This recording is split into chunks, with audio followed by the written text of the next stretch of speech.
smart way of using Revit, making it efficient and saving a lot of time is to create your own personal template. Of course, every big or small company create their own template, but if you are using this Revit for your personal use, you can also create a template for yourself. So let me just start with showing you how you can create a template. You can go to File section and simply create a new project. In here, instead of selecting a template, even in this section, or you can go to Browse section and select it in this part, you are going to switch this Create New to Project Template and click on OK. Now, in here, you have created a template in this part, in this construction template. If you want to create a template, a very generic template, or for the system template, electrical template, you are going to switch it to one of these. I'm going to browse and use this default metric, click on open, and then I'm going to switch this project template, click on OK. Now in here, I have a template, a base template as a default metric. Okay, so this is the template that I usually use. After creating template, one thing that I immediately change, and it is very annoying for me, is the dimension. For example, I'm going to create a few walls in here, and then I'm going to use this dimension for the length and width. So this is not the dimension that I really want. I don't really like these witness lines, the gap we have in here, or the size of this dimension for this scale or the other scale 1/50 that I usually use. So this is what I usually change. I'm going to select it, go to edit type and duplicate it. Let's go with a naming system. If you want, you can create it. I'm going to delete this section and change this to, for example, 3.0. And if you want to change your font, you can write its name in here too. Click on OK. And then in this part, what I usually change, let's start from this part. Letter type, I'm going to put this on line. I never use this arc. Shoulder lengths, we can put this on 1.2. Letter tick mark is okay. Show letter when text moves, okay. I think these are all okay. This part, witness line control, is something that I usually switch to fixed two-dimension line, and I am going to change this to 1.5. So when I create any type of dimension in any distance, this is the length that I usually see for my witness lines. Okay, after this, I want to change the text size to 3, and the text font is in this part. I'm going to switch it to the font that I usually use. If you want, you can use this opaque or transparent. Let's set it on opaque. And also for the primary unit, I'm going to change it from this part to something with rounding. I think this is good. And if you want, you can change this millimeter to meters or any other unit that you are using. I'm going to click on OK and OK. So this is what I usually use for this scale. And also there's another thing that I want to change. I'm going to switch this to this font, and after that I'm going to create a duplicate with a font size, double this one, delete this section, click on OK, and I'm going to change this text size to 6. I'm going to click on OK, and then when I want to change my scale to another thing, I might not be able to see this section clearly, but of course I can like just switch all of the dimensions, select all of them and switch all of them to the other type that I have created before in my template, and I can always use it. Also, what I usually change for all of the dimensions is the gap that I see in this part, you can scroll down, and in this part, you will see this text offset. I'm going to put this on 50, and I'm going to click on OK. So it is closer to this main line, the line of the dimension. I'm going to do it in this section too. Just switch this text offset to 50 or less than this. Click on OK and OK. So this is the dimension that you can always use for the project. Of course, this is not the only dimension types that I create.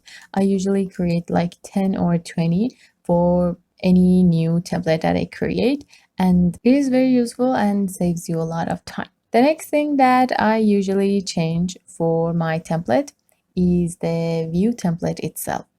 Yes, in the template file, we also have a view template too. For each one of these views, for elevations, for ceiling, floor plan, site plan, for any section you create, you can create a view template. How you can create it? You just need to go to the properties section, and in this identity data, you can see this view template. If you open this part, it is exactly like the setting that you have in here, or the visibility and graphic that we create or set for each view. But this way, you are going to create a template for your architectural plan, for site plan, for, and for example, section, any other part, and you can just simply select it. For example, if in the 3D view, in this 3D view, you want to see everything in a special way, you can just create a template for that. In here, you are going to, for example, create a new thing. In this part, I'm going to create a duplicate of this. Let's call it just 3D. I'm going to click on OK. And in here, for example, for view scale, I want to put this on and maybe 1 by 20, because I create the 3D views in perspective view, and when you switch your orthographic to perspective, the detail level, the scale, you cannot change it. So I prefer to set it before, and then I can just simply switch to perspective or orthographic whenever I want. Then it is this detail level. I put this on fine. This is because I want to see all of the details in 3D view, and this is the part that I create create renders for any part that I want. So I put this on fine. Also for the visibility and graphic, which this is the part that you can see for model section, for annotation or other parts, I usually turn this off because I don't want to see any annotation in here. And for the model graphic, I put some parts in unchecked so I don't see them. For example, the shaft opening, I don't want to see them. Maybe the sections, I like unchecked all of them in here. Or if you want to, for example, see the walls in certain way, floors in certain way, stairs in certain ways, you can just do it in here. I'm going to click on OK, and as you can see, there are all of the other parts that you can control. For shadows, I want to put this on ambient shadow. I usually don't use this cast shadow, but I want to have ambient shadow for all of the 3D views. It looks much better. For sketchy line, the options that we had in this section, you can set it for lighting, for background, for discipline, and any other part. You can just simply save this template in here. Save this view template in your template and use it all the time. You can create this template for the floor plans, for the elevation section, for all the parts, and this will also makes your job very easy and smarter. Now, the other thing that I suggest you add to your template, um, even if you might not use it all the time, is the material library. I'm going to go to manage section, to this material section, and in this part we can see that we have the graphics section and the appearance section. Of course, this is not the part that we use for the rendering, and we might barely use any material, but we can use it for the transparency option, for the color, the shadow option, and for the patterns that we have in here. We can create the material library For the main materials, for example, we can create a few options for the stone, for brick, for concrete, for the plastic, wood, for any other important material that we use in our project. And we can set their patterns in here, we can set their colors in here, and we can like create transparency for them, save them, and use them all the time. If you want to create a material library, you can simply go to this section, create a new library, and in here you're going to give it a name. I will just call it RVT plus library. Click on OK, and you now have a file with a material library format in that address. After that, you're going to create, for example, materials. I'm going to in here create a new material. Let's change its name to, for example, bricks. Okay, I'm going to change the color we have in this part to something like this, maybe a bit darker. Click on OK. If you want, you can add the foreground pattern too. I'm going to go to the pattern section, switch to models, scroll down, and in here we can see this brick. Click on OK. Going to change the color to something black or white. I think white might look better. Make it a little bit darker, like this. Okay, and then I will use the same color for this section too. I'm going to put this on 154, 109, and 82. Click on OK. If you want, you can use a background, use a pattern for background too. If not, you can just use this solid fill. Click on OK. Creating the material this way will give you the option in some parts, for example, in a wall where you have a cut in your wall and you might use this surface pattern. There are some sections that you can't change its color.